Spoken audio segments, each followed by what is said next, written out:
अथ इदानीं क्रियाकारक फलानां सर्वेषां गुणात्मकत्वात् सत्वरजस्तमो गुण भेदत त्रिविधो भेदो वक्तव्य आरभ्यते।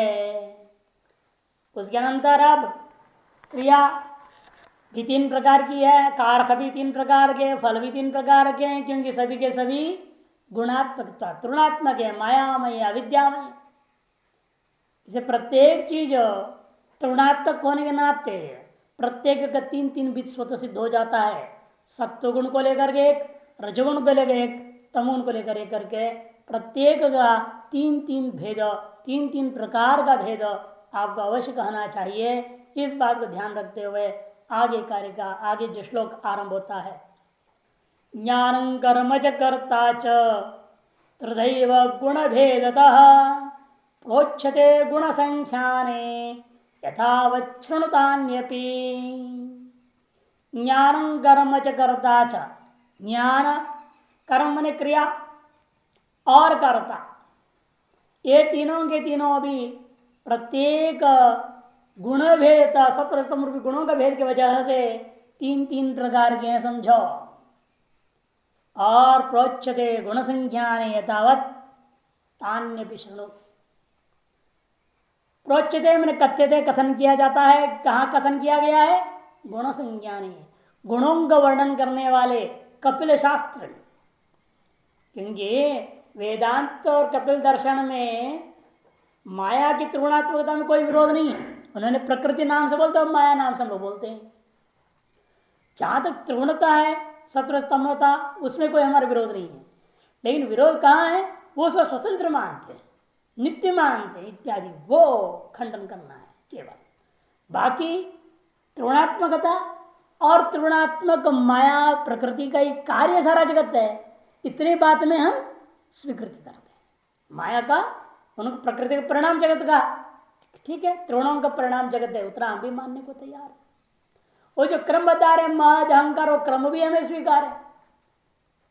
जो उसमें कमियां उसको हम जोड़ भी देंगे, जैसे पंचीकरण उन्होंने नहीं माना, हम उसको पंचीकरण को सा देंगे श्रुति प्रामाण्यात।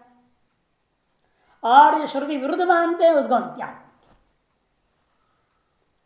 और जो चर्चा अभी हम करने जा रहे हैं इस प्रकरण में क्या है? त्रिगुणात्मक होने से तीन प्रकार का ज्ञान, तीन प्रकार का क्रिया, तीन प्रकार का कर्ता, इस विषय में हमारा सांख्य दर्शन से कोई विरोध नहीं है।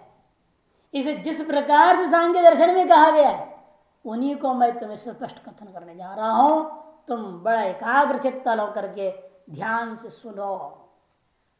कपिल और प्रोक्त सांख्य दर्शन में गुण संख्या गुणानाम सम्यक ख्यापनम ख्यानं कथनम यस्मिन् तद गुण संख्यानम कपिल शास्त्रम तस्मिन् यत् प्रोच्यते तावत् तथैव तान्यपि शृणु। उनको आप उसी प्रकार से मैं भी कहने जाऊंगा, कहूंगा, उसे तुम सुन लेना अच्छी तरह से ध्यान से। भाष्य ज्ञान कर्म चेति, ज्ञानम कर्म च। ज्ञान शब्द का अर्थ तो स्पष्ट है, इसलिए उसकी व्याख्या नहीं कर रहे हैं। कर्म माने क्रिया, कर्म शब्द से यहां लेना क्रिया को, क्रिया सामान्य को, न कारकम पारिभाषिक कर्म। जो व्याकरण में जो पारिभाषिक है कारक विशेष करके, वो यह कर्म शब्दार्थ नहीं लेना। क्या है वो पारिभाषिक कारक व्याकरण में? कर्तुरीप्सिततम कर्म, ये सूत्र है व्याकरण में। उससे जो कथित जो कर्म है वो यहां नहीं लेना है। कर्ता च, कर्ता कौन है? निर्वर्तक क्रिया नाम, जो क्रियाओं का संपादन करने वाला, वो कर्ता शब्द से लेना। त्रिदैव अवधारण गुण व्यतिरिक्त जात्यंतर अभाव प्रश्नार्थम, तीन ही प्रकार का है। इस तरह से एवं कार्य अवधारण करने के लिए है, अधिक और न्यूनता का व्यावर्तन करने के लिए है। चार प्रकार भी नहीं समझना, दो प्रकार का भी कहने वाले गलत है, चार आदि गिनने वाले भी गलत है। तीन ही प्रकार का हो सकता है। क्यों? गुण व्यतिरिक्त।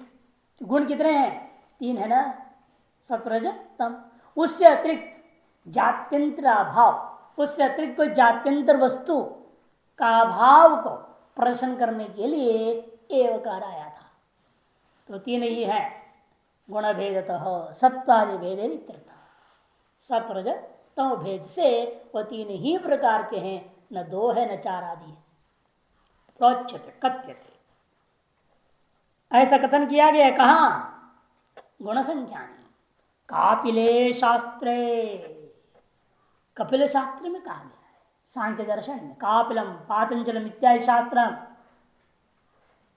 न तो वृद्धार्थत्वाद अप्रमाणम, कथन में प्रमाणिक रहते, वो तो वेदांत विरुद्ध आपने अन्यत्र ब्रह्मसूत्रादि में खंडन किया और उसको यहां पर लेकर प्रमाणित रूप में स्वीकार कैसे कर रहे हो?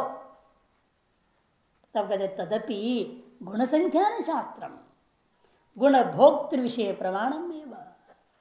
लेकिन वह उस शास्त्र को हम उतने हिस्से में स्वीकार कर रहे हैं जितने हिस्से में वह वेदांत के विरुद्ध नहीं है। कितने हिस्से में?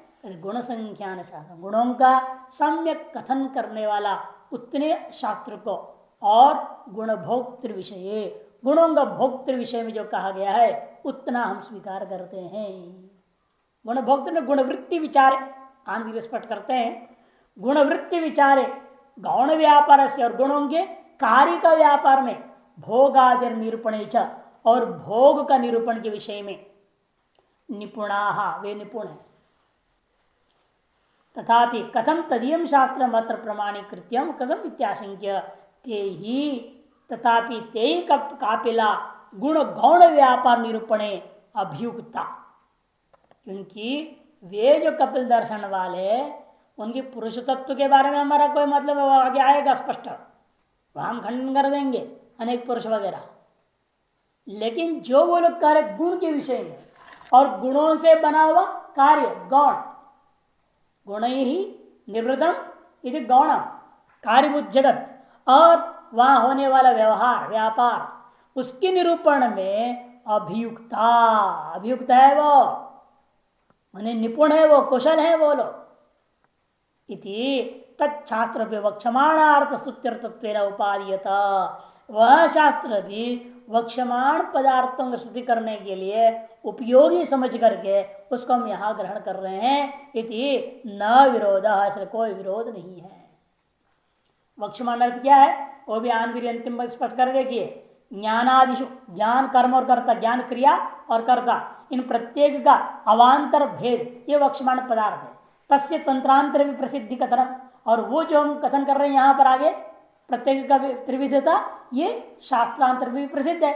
यह कथन के माध्यम से इसकी त्रिविधता भेद का स्तुति किया जा रहा है। इनमें से प्रत्येक के तीन जो भेद है उस स्तुति मात्र के लिए हम कापिल दर्शनों को ग्रहण कर रहे हैं। यहाँ उतने अंश मात्र उपयोगी मान करके ग्रहण किया गया। कापिलादि मतोपादान भी उपयोगी, तादर्थ्यन उपयोगी इत्यर्थ। यथात्म यथा न्यायम यथा शास्त्रम, जिन युक्तियों से उन्होंने सिद्ध किया और जैसे उनकी शास्त्र में कही गई है, ठीक उसी प्रकार से शृणु तान्यपि ज्ञानादि तद्भेद जातानि गुणभेद करदानि शृणु, और ज्ञानादि तद्भेद समूह गुणों से कृत भेद वाले उन सबको सुनो। वक्षमाणे अर्धे मन समाधि कुरुत्यर्थ, कहने का मतलब आगे कहे जाने पदार्थों के श्रवण में तुम अपने मन को एकाग्र कर लो, ये इसका तात्पर्य है। स्तुति का तात्पर्य हमेशा किसी अन्य का विधान के लिए होता है। या विधि क्या कर रहे हैं? मन को एकाग्र कर लो, सही सही समझो। कर्ता तीन प्रकार, और अपने आप को सात्विक कर्ता होने की कोशिश करो, क्योंकि ये सारा प्रकरण चल रहा है जो अज्ञानी कर्माधिकार में विद्यमान है, चाहे विविधिशु सन्यासी है, चाहे मुमुक्षु है, चाहे वर्णाश्रम में रहता हुआ मोक्ष अभिलाष करते हुए जो कर्मादि त्याग करने की इच्छा कर रहा है, उसका निषेध करने के लिए तो आया ना प्रकरण। कर्म त्याग नहीं करना, कर्म फल त्याग करो, और कर्म को कभी छोड़ना नहीं। ये कर्म तो पवित्र करने वाले हैं, आपको मुमुक्षु के योग्य या मोक्ष के योग्य अधिकारी बनाने वाले हैं, इत्यादि पहले कह चुके हैं। ज्ञान से त्रिविधत्व उच्चते, ज्ञान की त्रिविधता को अब सबसे पहले कहने जा रहे हैं। सर्वभूतेषु येनैकं भावम् अव्ययमीक्षते अविभक्तं विभक्तेषु तज्ज्ञानं विद्धि सात्विकम्। उस ज्ञान को सात्विक करके जानो, जो ज्ञान अविभक्त ये न, जिसके द्वारा आप सकल भूतों में एक अव्यय भाव को देखते हो। ये ज्ञानेन सर्वभूतेषु एकम अव्ययम भावम ईक्षते। भाव मैंने वस्तु, अव्यय भाव और वस्तु आत्मा ब्रह्म को देखते हो। और कैसा है वो? विभक्तेषु अविभक्तम, सकल विभक्त पदार्थोपादियों में अविभक्त अनुभूत रूपेण विद्यमान जो को अनुभव ईक्षते, जिसको तुम, जिसके द्वारा तुम ईक्षण करते हो, तत्ज्ञानम, वह ज्ञान को सात्विक ज्ञान करके जानो। मैंने जिस ज्ञान की सहायता से हम सकल विभक्त भूतों में एक अविभक्त अव्यय भाव पदार्थ को हम अनुभव करते हैं, उस ज्ञान को ही सात्विक ज्ञान समझना। क्योंकि इसमें कई बात कहते हैं, एकम विशेषण बहुत जरूरी है। क्योंकि वह अनेक शरीरों में आप अनेक आत्मा मान लेंगे, फिर आप अद्वैत वेदांत की विरोधी हो गए, विरुद्ध हो गया। कि उदरम मंत्रम कुरुदे अथ तस्य भयम भवति का तैत्तिरीयोपनिषद में 2:7। थोड़ा सा भी भेद यदि कर देता है वहां भय हो जाता है। और जहां भय है यत्र द्वैतम भवति, जहां द्वैत के समान हो जाता है वहां भय होता है। यत्र द्वैतम भयम भवति बृहदारण्यक। मृत्यो समृत्यु आपनोति यह नानेव पश्यति। और मृत्यु से भयंकर मृत्यु को प्राप्त करता है, जो यह नाना के समान भी देख लेता है। ऐसे कठोपनिषद में 2:1-10, बृहदारण्यक में 4:19 में सब जगह कहा। इसे वही श्रेष्ठ है, एक अव्यय भाव को सभी भूतों में देखता है। वासुदेव सर्वमिति स महात्मा सुदुर्लभ 7:10 में गीता में कही गई। और अव्यय है, यह बात भागवत स्पष्ट है। ये नित्यो अव्ययात्मा 6:19-9 में। और अविभक्त विभक्तेषु को कठोर दूसरे शब्द में कहा अशरीरम शरीरेषु, ऐसा कहा अशरीरम शरीरेषु। उसको क्या करे? अविभक्तम विभक्तेषु। ज्ञानता त्रिविधत्व उच्यते सर्वभूतेषु अव्यक्तादि स्थावरांतेषु। सर्वभूतेषु से कहां से लेना? अव्यक्त ना, जिसको प्रकृति और माया इत्यादि कहते हैं, वहां से लेकर के स्थावर पर्यंत जितने भी सभी भूतों में ये ज्ञानेन, जिस ज्ञान से आप क्या अनुभव कर रहे हैं सकल उपाधियों में, एकम भावम, भाव माने वस्तु, भाव शब्द वस्तुवाची, एकम आत्म वस्तु इत्यर्थ। भाव शब्द वस्तु का वाचक है। यहां पर वह वस्तु क्या है? आत्मा है। से एकम भाव का मतलब है एकम आत्म वस्तु इत्यर्थ, एक आत्म रूपी वस्तु, उसको देख रहा है सकल भूतों में। और आत्मा रूपी वस्तु कैसा है? अव्ययम न वेति स्वात्मना धर्मैर्वा कूटस्थ नित्य इत्यर्थ। अपने स्वरूप से कभी वे को प्राप्त नहीं होता, ये अन्य धर्मों की वजह से भी वह वे को प्राप्त नहीं होता, अतः वह कूटस्थ नित्य ही अर्थ है। जिस ज्ञान के द्वारा ऐसे पदार्थ को सभी भूतों में ईक्षते ज्ञान पश्यति, जिस ज्ञान के द्वारा अनुभव करता है, देखता है, पंच भावम अविभक्तम प्रदेह विभक्तेशो। और कैसा वह भाव जिसको अनुभव कर रहा है? वह अविभक्त है। प्रतिदेव में विभक्तेषु देह भेदेशु, विभक्त रूपेण प्रतीयमान देह भेदों में प्रत्येक देह में अविभक्त होकर न विभक्तम तद आत्मवस्तु, वह आत्मवस्तु को जिस ज्ञान में देखते हो, जो कि कैसा है? व्योमवद निरंतरम, आकाश के समान निरंतर है, व्यापक है, विभु है। उस ज्ञान को, तद ज्ञान, जिस ज्ञान के द्वारा से तत्व का अनुभव कर रहे हो, उस ज्ञान को अद्वैत आत्मदर्शनम। विज्ञान क्या है वास्तव में? अद्वैत आत्मदर्शन रूपी ज्ञान है। वही सात्विकम सम्यक दर्शनम विधि, वही सात्विक ज्ञान है, क्योंकि यही सम्यक दर्शन है, ऐसा तुम उसे जानो। क्योंकि ये अद्वैत दर्शन है, इसका मतलब क्या है? इससे भिन्न जितने भी हो सब ये सब द्वैत दर्शन है, वह सब राजस्थान कोटि में आएगा। उसे वो द्वैत दर्शन जो आपका द्वैत की ओर ले आता है, वह श्रेष्ठ होने से राजस का जाएगा। और जो द्वैत दर्शन आपको अद्वैत से दूर करता है और जन्म मरण चक्कर में डालता है, संसार की ओर ले जाता है, वह क्या है? तामस है। यदि दोनों ही द्वैत दर्शन है, निर्भर होता है आप कैसे कर रहे हैं। राजस भी द्वैत ही है, अधीन है, तामस भी। दोनों ही संसार के कारण हो सकते हैं।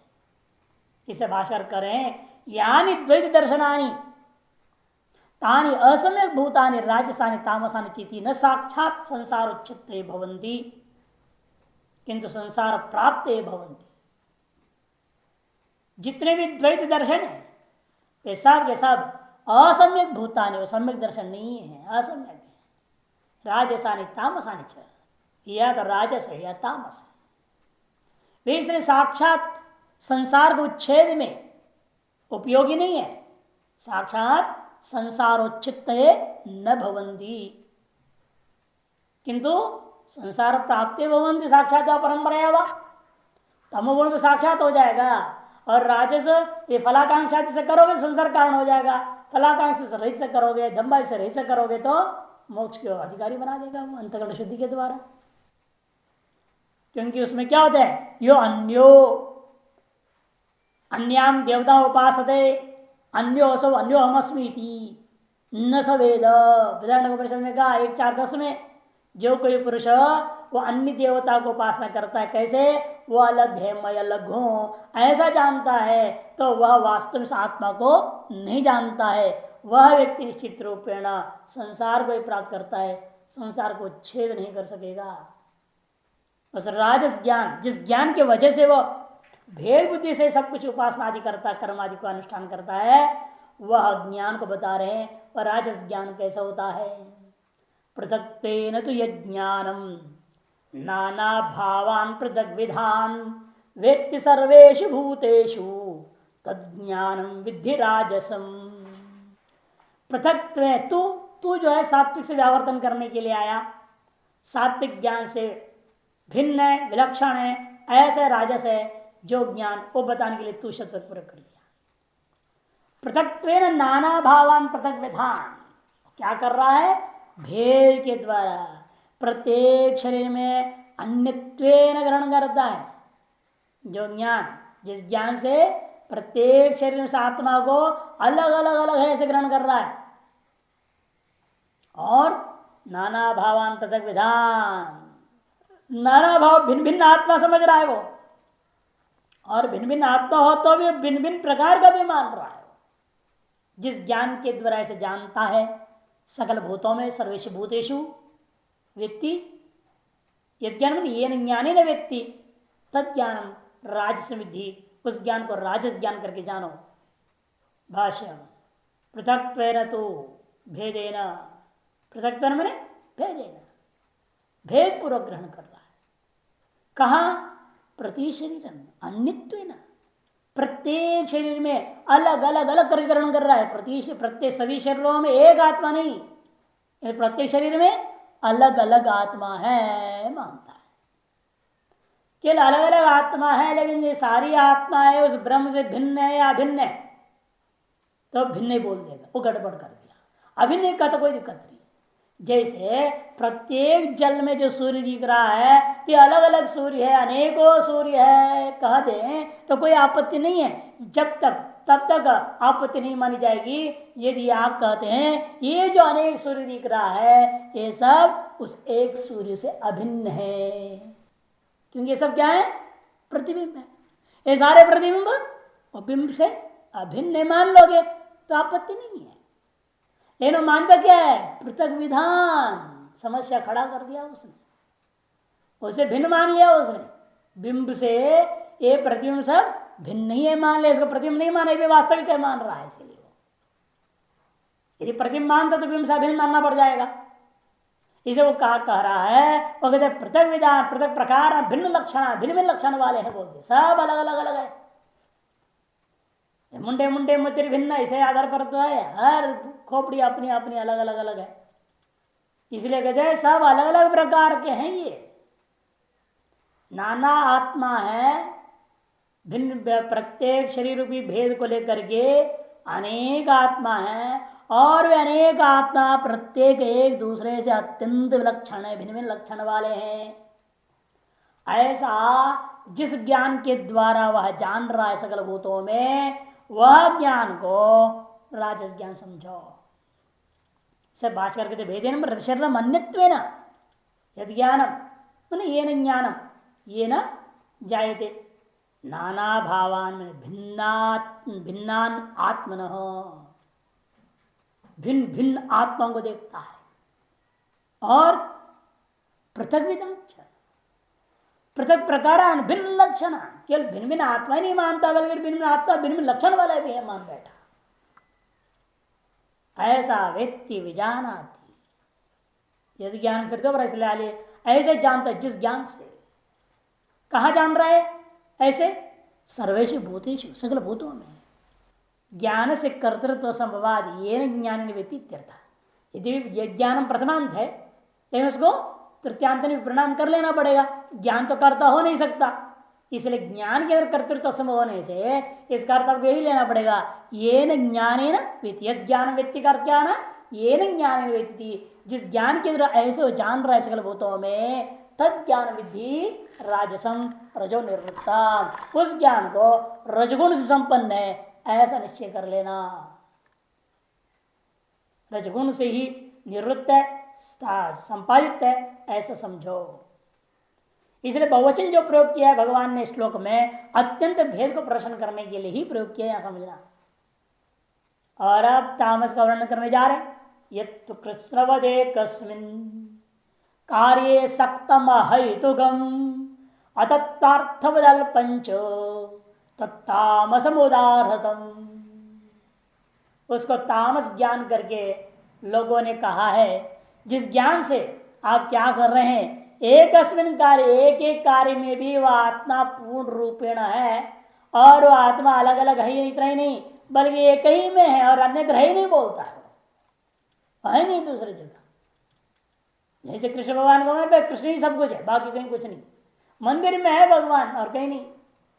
थोड़े उदार वाले होते वो मंदिर में जो भगवान है वो फोटो में रख लेकर हाँ यही है भगवान और कोई भगवान नहीं, ऐसे मानते। एक कस्मिन कार्य कृष्णवत, और सख्तम आसक्त भी हो गए उसी में, मेरा ही भगवान भगवान है बाकी कोई भगवान ही नहीं है, ऐसे आसक्त हो जाता है। हर अहेतुकम, अहेतुकम कहीं अहेतुकम करके पाठ है। और जब कोई हेतु वर्जितम, कोई हेतु भी नहीं है, जब मान रहा है कि बस कट्टरता है, उसमें कोई युक्ति कोई शास्त्र प्रमाण कुछ भी ऐसा नहीं है ऐसे बोलने में। कहते जो बांके भी आ रही है ना वही असली भगवान, बाकी कुछ है वो जो द्वारका वाला है वो नहीं, वो कृष्ण तो बड़ा हो गया ना, वो बड़ा हो बेकार हो गया, वो बड़ा राजनीति की कूटनीति की गड़बड़ की है, वो भगवान नहीं। वो जो बाल है ना बच्चा था वो असली भगवान वही है। बताओ ये कैसा मूढ़ता है, ये तमोगुण का ज्ञान है, तामस ज्ञान ऐसे ही होता है। और उसे भयंकर आजकल हो गया नहीं संप्रदाय, बांसुरी संप्रदाय, बांसुरी भगवान है। और बच्चा ने क्या किया, अरे बांसुरी का कमाल था सब, और बांसुरी भी क्या किया, बांसुरी से तो ऊपर कौन है, मुकुट है ना, तो मुकुट ही भगवान है, मुकुट संप्रदाय हो गया। ऐसे ऐसे मूढ़ बुद्धि वाले और भी मूढ़ता की ओर अपना जा रहे हैं। सक्तम अहेतुकाम अतत्वार्थवद, ऐसा कैसे है, अतत्वार्थ वाला है, अतएव अल्पंच, अल्प भी है, अल्प सुख अल्प फल देने वाला है। ऐसा होने से सब ज्ञान जिससे ऐसा होता है वैसा जाना जाता है, उसको तामस ज्ञान समझो। यह तो ज्ञानम कृष्णवत समस्तवत सर्व विषय इव एकस्मिन् कार्य, और समस्त के समान ग्रहण कर रहे हैं, अर्थात सर्व विषय को सर्व विषय इव सकल विषय के समान ग्रहण करते। कहा, एकस्मिन् कार्य देह बहिर्वाम प्रतिमा, एक कार्य में। जैसे चारवाक वर्ग है, अपना शरीर में ही आत्मा मान लिया, दूसरे के आत्मा है नहीं। शरीर परिमाण वाला आत्मा जैन मानता है, बहिर्वा प्रतिमा तो उसे ऊपर दौड़ उठ गए आस्तिकों में, प्रतिमा आदि में ही पकड़ लिया। एक मंदिर है, उस मंदिर की एक प्रतिमा पकड़ लिया, कहते बस यही भगवान और कहीं कोई कुछ नहीं है, ऐसे मानने वाले। और उसके चक्कर काटते रहते, इसलिए बारम्बार बारम्बार वहां जाना आना, हमारे भगवान वहां है, उसके पास जाना आना चाहिए भगवान के पास। तामस ज्ञान है। देहे बहिर्वा ये भी जरूरी है, अधिकारी वैसे है, वो तामस ज्ञान को लेकर भगवान को मानना, ऐसे एक मंदिर में वहां यात्रा करना, ये भी बहुत जरूरी अधिकारी वेश से। तगड़ शुद्धि के बिना आगे कब बढ़ेगा कहां से, सभी शरीरों में भगवान को कहां से देखेगा। और सभी क्षण में जो अनेक भगवान भी नहीं, वो एक ही है, ब्रह्म ही है, सात्विक हो जाएगा और आगे बढ़ेगा। पहले तो इसे डिंडी मार्च बहुत जरूरी है। डिंडी बोलते ना, वहां यहाँ पर होता है बोल बम यात्रा, कहाँ कहाँ से आते, बोल बम बोल बम। कहाँ, नीलकंठ में भगवान, और कई शिव जी है नहीं उनके घर के अगर बगल में गांव में जो बैठा हुआ मंदिर में, वो शिव जी नहीं उनके लिए, वो यही शिव जी है, वो उधर ही आएंगे नीलकंठ में। इस तरह से लोगों की अपनी, और उस स्तर वालों के लिए वो जरूरी है, वो नहीं करेगा तो फिर और बर्बाद हो जाएगा। वो स्तर वाला हुआ है, ठीक है, करे वो, और उसको कराना भी पड़ता है। आप भले ज्ञानी हो जाए तो उनसे कराना पड़ेगा ना, जो शिव सर्वागन कर्माणी भगवान ने कहा कि नहीं कहा। इसे बड़े महाराज लोग जो है टिंडी मार्च करवाते हैं, चलो भगत लोगों को बोलते चलो, ट्रकों को लेकर हजारों हजारों लोग चलो यात्रा में। यहाँ भी आते ना कावड़ वाले, देखो ट्रकों में भर भर के लाते लोग, महात्मा वगैरह प्रेरणा देते चलो। अरे महात्मा जानता है भगवान वहां थोड़े, भगवान तो सबके हृदय में खुद में है, और फिर भी उनको क्या करें, इन लोगों को ले जाना पड़ेगा, ले जाते हैं इसलिए वो लोग यात्रा कराते हैं, वो भी जरूरी है। तो इसलिए कहते हैं यहाँ भगवान जो भाष्यकार, ये तो ज्ञान समझ में समस्तबद्ध सर्व विषय इव, कहा एक कार्य देह बहिर्वा प्रतिमादो सक्तम, उसी में आसक्त हो जाता है। एतावन एव आत्मा ईश्वरो वा, बस इतनी आत्मा है जितनी लंबी चौड़ी शरीर, ऐसे चारवाक जैन वगैरह, तो यही ईश्वर है और कोई ईश्वर नहीं, कहीं नहीं, ना तब परम अस्ति, इससे बढ़कर कहीं कुछ है ही नहीं। यथा नग्न क्षपणकादि नाम, जैसे नग्न क्षपणकादि नाम, नग्न माने दिगंबर जैन, क्षपणक बौद्ध लोग जो हर क्षण नष्ट होने वाला आत्मा को मानते हैं, अथवा जैन में भी तो है ना, नग्न हो गए दिगंबर, क्षपणक माने केश लुंचन करने वाले, केश को उखाड़ते हैं, राखरों को डाल के पता नहीं क्या क्या डालते हैं, उसे खींचते जाते हैं कि केश खींचना, दर्द नहीं होता उसे, पहले कुछ मार मसाला डाल देते ना वो लोग, केश लुंचन। वो भी जैन में श्वेतांबर वगैरह जैन होते हैं, उन लोगों में ऐसा होता है। अतः पहला वाला जैन सामान्य ले लो नग्न शब्द से, और क्षपणक शब्द से बौद्ध आदि से नहीं है, एक सांख्य वर्ण ले लेना जो प्रतिमा आदि को मानते हैं, नास्तिक आस्तिक सब दर्शन ले लेना, चारवाक से लेकर के मीमांसा तक सब आ गए यहां पर। शरीरानुवर्ती देह परिमाणो जीव ईश्वर वा, क्योंकि क्या मानते हैं, एक शरीर में जितना लंबा चौड़ा है इतनी ही आत्मा है, इतना ही जीव है, इतना ही ईश्वर है मानते हैं। तो देह परिमाण हुआ, जितना लंबा चौड़ा शरीर उतना लंबा चौड़ा मूर्ति बना देते हैं बाहर, और उस मूर्ति को भगवान मान के बैठे हुए हैं। जीव ईश्वर वा पाषाण दारवादि मात्रम, पत्थर का बना लिया, लकड़ी का बना लिया, इत्यादि रूपेण कांसे का, अष्टलोह का, ना अष्टधातु का, अनेक प्रकार की मूर्तियां बनते हैं ना, प्लास्टिक के बनने लग गए आजकल, बच्चे खेलते हैं उसको ले, कागज के तो ही लोगों ने लटका रखे हैं घरों में, सब जगह हम लोग लटकाते हैं कैलेंडरों में, सबसे सस्ता फाइबर से भी तो, लेकिन उसी में है भगवान और है नहीं, ऐसे मानना है तामस। इत्येवं एकस्मिन् कार्ये सक्तम अहैतुकम, एक कार्य में ही आत्मा जीव या ईश्वर आदि को मानता है, ऐसा होकर आसक्त हो जाता उसी में। अहैतुकम हेतु वर्जितम निर्युक्तिकम, और उसमें कोई युक्ति भी नहीं है, केवल हट है, बस यही है सब कुछ और कुछ नहीं। लेकिन वो हट भी इतना पक्का हो जाए ना भगवान में तो भी लाभ दे देता है। जैसे मीरा का हट था, कृष्ण ही मेरा पति है, कोई नहीं मेरा पति, और पकड़ लिया, वो खिलौने को पति मान के बैठी हुई है, तो उससे उसको कल्याण हो गया। निरुक्ति का अतत्वार्थवत, अतत्वार्थ की व्याख्या कर, पहले तत्वार्थ की व्याख्या करेंगे। यथाभूतो अर्थ तत्वार्थ, यथाभूत अर्थ होता है उसको तत्वार्थ कहते हैं। स्वस्य ज्ञेय भूतो अस्ति, वह है ज्ञेय रूपेण जिसका, उसे कहते हैं तत्वार्थवत, मतु प्रत्यय अवत में, न तत्वार्थवत यदि अतत्वार्थवत, जो तत्वार्थवत नहीं है वह अतत्वार्थवत है। माने जिस ज्ञान का ज्ञेय भूता पदार्थ यथाभूत नहीं है उसको अतत्वार्थवत ज्ञान कहेंगे। अहेतुकत्वादेव, ऐसा कैसा हो गया कि निरुक्तिक होने के कारण से, निरुक्तिक होने के कारण से दो बात बन गई। एक तो आदमी कट्टर हो जाता है, और दूसरा वो उसका ज्ञान का जो विषय है वो अयथार्थ होगा। अतएव अल्पम च अल्प विषयत्वाद अल्प फलत्वाद अल्प विषय होने से यह अल्प फल देने वाला होने से उसको अल्प भी कहा जाता है उस ज्ञान को। ऐसा जो ज्ञान है तब तामसम उदाहरणम उसको तामस ज्ञान करके कहा गया है। तामसा नाम ही प्राणी नाम अविवेकी नाम ईदृश ज्ञानंद हृदय कि जो तामस प्राणी होते हैं अविवेकी लोग होते हैं उनके अंदर ही इस प्रकार का ज्ञान होता हुआ देखने को मिलता है। अत कर्मणस्त्रिविद्यम उच्यते। अब क्रिया तीन प्रकार की क्रिया का वर्णन कर रहे हैं। कैसी क्रिया आप कर रहे हैं तो सात्विक क्रिया मानी जाएगी, और कैसी क्रिया आपके अंदर हो रहा हो तो राजस क्रिया माना जाता है, और कैसी क्रिया आपके माध्यम से होता हो तो उस समय उसको तामस क्रिया मानी जाएगी। यह वर्णन करने के लिए आगे 3 श्लोक आरंभ होता है।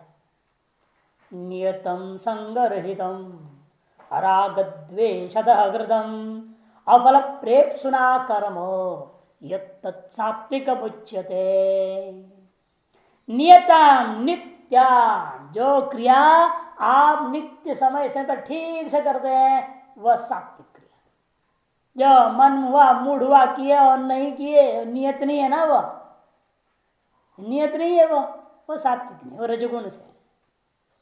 आज बढ़िया श्रद्धा है बढ़िया खूब कर दियो, और श्रद्धा ढीला हो गया तो कुछ नहीं करना, वो राजस है।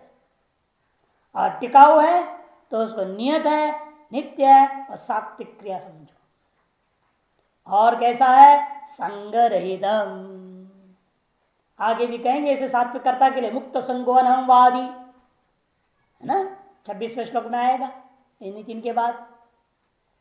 मुक्त संग और अहमता रहित अनहमवादी, उसी को जो साहंकार है वो राजस है, निरहंकार है वो सात्विक है। संग रहितम आसक्ति रहित है। अराग द्वेष अगर्दम, और राग द्वेष रहित होकर के, अर्थात क्या अदम्भे न कृतम इत्यर्थ। जैसे 17वां अध्याय में 18वें श्लोक में कहा था तपो दम्भे न चैवयत, तपो दम्भे न चैवयत, दम से किया हुआ तप इत्यादि। दम से जो करेगा वो कीर्ति के लिए कर रहा है, अकीर्ति से भाग रहा। इसे कीर्ति के प्रति राग अकीर्ति के प्रति द्वेष से किया हुआ नहीं है, ऐसा जो है वह सात्विक क्रिया है। अबल प्रेप्सुना, और कैसा व्यक्ति अबल प्रेप्सु, फल की इच्छा नहीं है जिसके अंदर, ऐसे व्यक्ति के द्वारा किया हुआ जो क्रिया है यत तत् सात्विक बचते उसको सात्विक कहते हैं। भाषण नियता मन नित्यम, नित्य क्रिया है, नित्य कर रहा है क्रिया, उस क्रिया में कहीं भी हेरा फेरी नहीं, न्यूनता अधिकता नहीं है कि नहीं, सम्यक प्रकार से निरंतर और नित्य किया गया जो क्रिया। संग रहितम मन आसक्ति वर्जितम, आसक्ति से रहित है। अराग द्वेष कृतम, और राग द्वेष रहित होकर कर रहा है। फल के प्रति राग और अफल के प्रति जो द्वेष, मान कीर्ति आदि के प्रति राग, अकीर्ति आदि के प्रति द्वेष पूर्वक किया वह क्रिया नहीं है। वह क्रिया कीर्ति के लिए नहीं कर रहा है, या किसी अपकीर्ति को दूर करने के लिए भी नहीं कर रहा है। कृता और अफल प्रेप्सुना, फलम प्रेप्सती फल प्रेप्सो, फल को चाहता है जो विशिष्ट रूपेण, उस व्यक्ति को कहते हैं फल प्रेप्सो। फल तृष्णा, फल की तृष्णा युक्त पुरुष, तद विपरीत है ना अफल कर्ता, और ठीक उसके विपरीत ने जो फल की इच्छा पूर्वक नहीं करता, ऐसा जो व्यक्ति करता है उस कर्ता के द्वारा किया हुआ जो कर्म कृतन कर्म यत जो क्रिया किया गया है तत्सात्विक उच्यते, उसको सात्विक समझता। फलगु चलिए चाहिए फलम, पहले बोल चुके हैं, व्युत्पत्ति भाष्यकार ने किया था, जो फालतू है देखने में लगता है बहुत अच्छा लेकिन अवश्य नष्ट होने वाला है, उसी का नाम फल है, अतएव उसको चाहता नहीं है। ऐसा कर्ता के द्वारा किया हुआ जो क्रिया, उस क्रिया को सात्विक क्रिया मानते हैं। यत् कामेप्सुना कर्मो साहंकारेण वा पुनः क्रियते बहुलायासम तद राजसम उदाहृतम। और तू यहां पर जो बार बार तू आएगा वो पूर्व पूर्व का व्यावर्तन करने के लिए, सात्विक क्रिया का व्यावर्तन करने के लिए तू शब्द आया है। राजस कर्म कामेप सुना मैंने फल प्रेप सुना, कर्ता जो कर्म क्रिय दे फल की इच्छा से जो कर्म किया जाता, जो क्रिया किया जाए उस क्रिया को राजस क्रिया समझना। केवल फलेच्छा से नहीं, कई बार होता है फलेच्छा से नहीं करता किंतु अहंकार से कर रहा है, सांगारेण इसलिए वाह कह दिया, अथवा सांगारेण कृत कर्म, सांकार से कृत क्रिया वह राजस क्रिया समझो। क्योंकि तत्वज्ञानवता निरहंकारेण सांगारेण तो अज्ञेन क्रियते, तत्वज्ञान वाले के द्वारा द्वितीय पंक्ति आनंदगिरी कह रहा है तत्वज्ञान वाला पुरुष हमेशा निरहंकार से क्रियाओं को करेगा, और सांकार तो अज्ञेन क्रियते, सांकार के द्वारा जो किया जाता है वह तो अज्ञ के द्वारा ही किया जाता है क्रिया। यदि वक्षाम वारयति, ऐसी वक्षा ही कोई रख रहा हो उसे दूर करने के लिए भगवान ने जानकर यहां सांकार कर दिया। यह कोई जरूरी नहीं है तत्वज्ञानवान ही निरहंकार करे, ऐसी बात नहीं है। अतत्वज्ञानी भी अज्ञानी भी निरहंकार पूर्वक कर्म कर सकता है, क्रिया कर सकता है। अज्ञानी होते हुए भी अहंकार रहित होकर के क्रिया का संपादन कर सकता है, उसको सात्विक क्रिया कहेंगे। और अज्ञानी होता हुआ अहंकार करेगा तो वो राजस क्रिया हो गई। ये दिखाने के लिए जानकर भगवान ने साहंकारण किया। तत्वज्ञान होता निरंकार कृतम कर्म अपेक्षा साहंकारण अज्ञान कृतम एतत् कर्म यदि न विवक्षते चेत तर्हि किमत्र विवक्षितम इति पृच्छति किंतरी इति क्रियते बहुलायासम। फिर कैसे हो रहा है वहां, कहते हैं बहुल आयासम क्रियते, बहुत आयास से किया जा रहा है जो कर्म तद राजस उदाहरण। जो अल्प आयास से करने योग्य कर्म को भी जानकर बहुल आयास से करके, कई लोग होते हैं दिखाने के लिए भागे इधर, अरे थोड़े से ही मूवमेंट में जो काम हो सकता है थोड़ा इधर उधर आके करने से हो सकता है, उसको अधिक आयास करके दिखाता है और राजस क्रिया है। तद राजसम उदाहरण भाष्यम यत्तो कामेप्सुना फल प्रेप्सुना करता, ठीक पूर्व का विपरीत है ना, वह फल प्रेप्सुता ये फल प्रेप्सु है। कर्म सांकारेण व सांकारिणी न तत्वज्ञान अपेक्षया, देखो अथवा वह क्रिया को अहंकार से अगर कर रहा है, अहंकार से उत्तर करने का मतलब यहां पर तत्वज्ञान की अपेक्षा से नहीं कहा जा रहा है, किंतु लौकिक श्रोत्र निरहंकार अपेक्षा, किंतु लौकिक श्रोत्रिय निरहंकार की अपेक्षा से कह दिया गया सांकार। क्योंकि सब अज्ञानी का प्रकरण है ना, पूरा प्रकरण जो यहाँ जो चल रहा है इस समय, बीच में आपने अलग कर दिया था, जो ज्ञानी का प्रकरण को उपसंहार कर दिया आपने, उपसंहार करने के बाद पुनः अपने अज्ञानी प्रकरण को उठाया है त्रिविधता का वर्णन करने के लिए। हर चीज का कर्माधिकारी को ही लेकर के कहा जा रहा है। कर्माधिकारी कौन है, एकमात्र ब्रह्मज्ञानी जो अप्रोक्ष प्रानुभूति हो चुका है, जो तत्वज्ञानी, उससे बिन सब के सब कर्माधिकारी है। पहले बोल चुके हैं, चाहे मुमुक्षु हो चाहे विविधिषु सन्यासी भी, मोक्ष जब तक अनुभूति नहीं होती है तब तक नित्य निमित्त कर्मों को त्यागना नहीं चाहिए, बोल चुके हैं पहले। इसे सब कर्माधिकारी, तत्वज्ञानी को छोड़ करके सब के सब कर्माधिकारी हैं। इस उन्हीं सब का वर्णन किया जा रहा है, सब अज्ञानी है, अज्ञानी की कोटि में सब अज्ञान की तारतम्यता है, बस इतना ही है। इसलिए लौकिक श्रोत्र निरहंकार की अपेक्षा से सांकार ने कहा जा रहा है।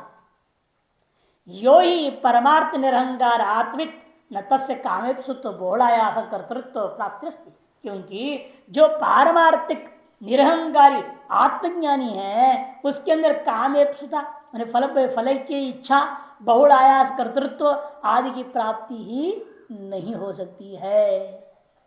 सात्विक कर्मण अनात्मिक सांकार करता किम उधर राजस्थामसी हो, बल्कि हमने तो वर्णन कर चुका हूं, जो सात्विक क्रिया है ना वह भी अनात्मिक का ही है, वह भी सहंकारी कर रहा है। फिर तो क्या कहना राजस और तामस के बारे में। लौकिक श्रोत्रिय निरहंकार क्या है, वो लोके अनात्मित श्रोत्र निरहंकार उच्चते, लोक में देखने को मिलता है जो अनात्मित होने पर भी ब्रह्मज्ञानी नहीं है, फिर भी लोग क्या कहते हैं, ओ ये तो श्रोत्रिय है, हे गाय जैसा आदमी है, बड़ा सीधा साधा है, कोई अहंकार नहीं, जो बोलो जैसा बोलो हाँ जी सब तैयार हो। ऐसा लोक व्यवहार में लोग उच्चते और अभिनय करके भी दिखा रहे निरंकारो यम ब्राह्मण यदि, अरे देखो ब्राह्मण, कोई अहंकार ही नहीं उसके अंदर, और ये श्रोत्र भी है, श्रोत्र होता हुआ अहंकार नहीं, तो बड़ा है, देख लो कितना महान ब्राह्मण नहीं है कि श्रोत्रिय होना ही कठिन है। जन्म से ब्राह्मण हो, समय समय पर सारे संस्कार प्राप्त हो और वेद वेदार्थों में सब वेद वेदांत ज्ञान भी हो, उसको श्रोत्रिय कहा जाता है। ऐसा श्रोत्रिय होता हुआ अहंकार रीति ब्राह्मण है। इस प्रकार से अनात्मज्ञ को भी कहा जाता है कि तस्माद उनकी अपेक्षा से तद अपेक्षा यही वह सांकरणवा इत्युक्तम, ऐसे लोगों की अपेक्षा से कह दिया गया सांकरणवा से यहाँ श्लोक में। और पुनः शब्द क्यों प्रयोग किया भगवान ने? पुनः शब्द पाद पूर्णार्थ, पुनः शब्द केवल पाद की पूर्ति के लिए था और कोई तात्पर्य विशेष उसका नहीं है। क्रियते बहुलायासम, कर्ता महता आयास निर्वर्तित, कर्ता जो है महान आयास के द्वारा संपादन कर रहा है क्रिया को, अति श्रम गरम, अत्यंत परिश्रम करके करता है। ऐसा जो कर्म जो क्रिया है तत्कर्म राजस उदाहरणम, राजस करके लोग कहते हैं। और अब अंत में लाते हैं तामस कर्म को, अनुबंधम क्षयम हिंसाम अनवेक्ष्य च पौरुषम मोहाद आरभ्यते कर्म यत् तामस मुच्यते।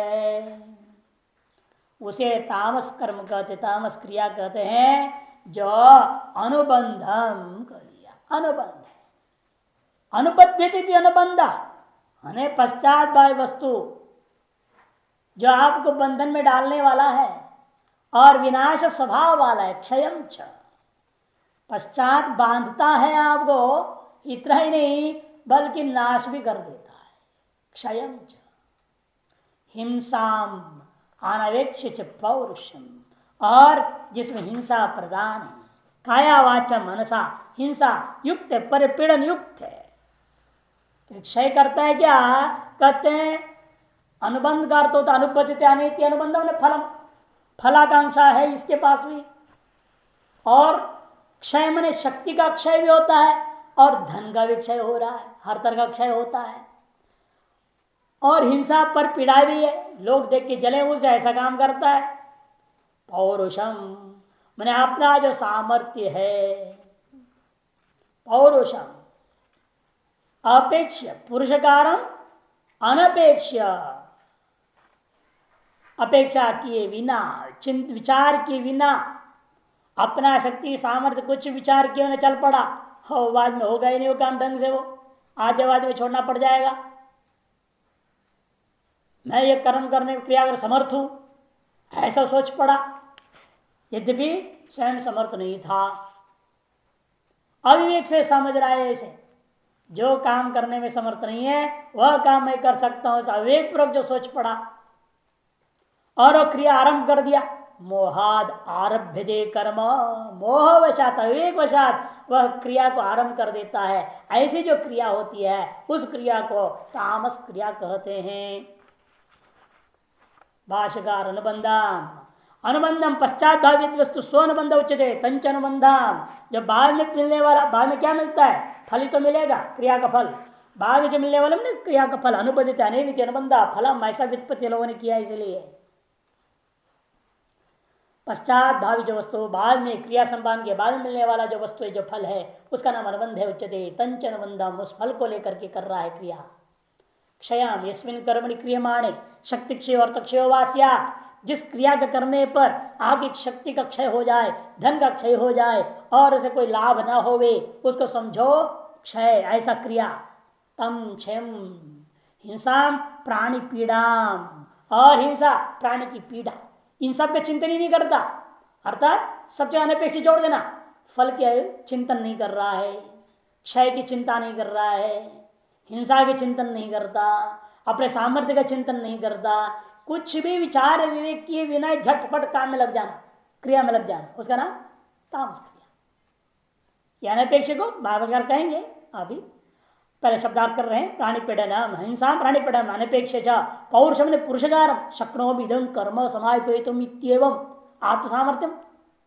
पुरुषकार क्या है? मैं अमुक कर्म को करने में समर्थ हूं, समाप्ति तक पूर्ण रूपेण ढंग से करने में समर्थ हूं, ऐसा सोचने का नाम आत्म सामर्थ्य, अपना सामर्थ्य चिंतन का नाम पौरुष है। इत्येतानि अनुबंधादीनी अनपेक्ष, यहां तक कहे जितने भी हैं इन सारे चीजों की अपेक्षा किए बिना, चिंतन किए बिना, समझे बिना, पौरुषांतानी मैंने फल का चिंतन नहीं करता, इस क्रिया का क्या फल होगा सोचे बिना कर दिया। यह क्रिया से मेरी शक्ति क्षय कितनी होगी, धन क्षय कितनी होगी, और उसके बाद उससे क्या लाभ होगा, कुछ भी चिंतन नहीं करता। और इससे दूसरों की हिंसा हो रहा है, परपड़ा हो रहा है कि नहीं, वो भी नहीं सोचता। काया वाचा मनसा ऐसी जो क्रिया होती है, ये सारी क्रिया कैसे लेना, काया वाचा मनसा तीनों प्रकार की क्रिया, तीनों प्रकार क्रियाओं में प्रत्येक में सात्विक राजसिक तामसिक विचार किए बिना करता है। क्यों ऐसे किया, मोहाद अविवेकता, मोह से, अविवेक से आरभ्य दे कर्मयत, जो क्रिया आरंभ की जाती है तत्तामसम तमो निवृत्तम उच्चते, तम गुण से उत्पन्न संपादित है, ऐसा कहते हैं लोग, विद्वान लोग। इस प्रकार से गुणत्रय विभाग में प्रत्येक का ज्ञान का और क्रिया का दोनों के त्रिविधता का वर्णन हुआ। और अब कर्ता की त्रिविधता का वर्णन करने जा रहे। कर्ता भी तीन प्रकार के ना, सात्विक कर्ता, राजस कर्ता और तामस कर्ता।